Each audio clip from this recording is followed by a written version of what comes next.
Baby আসো। Baby মানে কে আপনি? আরে চিনো নাই? এই যে আমি তোমার বয়ফ্রেন্ড। আসো, ডেটে না যাবা?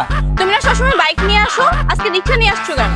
আর বাবু বাইকের কথা কেউ না, বাইক বেচ চালাইছি, বাইকের টাকা দিয়া এই যে একটা রিক্সা কিনা লইছি। মানে কি? কি করবো কও, তেলের যে দাম 200 টাকা লিটার তেল, টাকার সাবজেক্ট তেলে বাদ দিলাম 2-3 ঘন্টা সিরিয়ালে খাড়ায় তারপরে তেল লইতে হয়, তাও কি 1 লিটারের বেশি দেয় না। আর তুমি তো বাবু ডেটে আসলে হাঁটতেই পারো না, তোমার হয়তো বাইক লাগে আর নাইলে গাড়ি লাগে।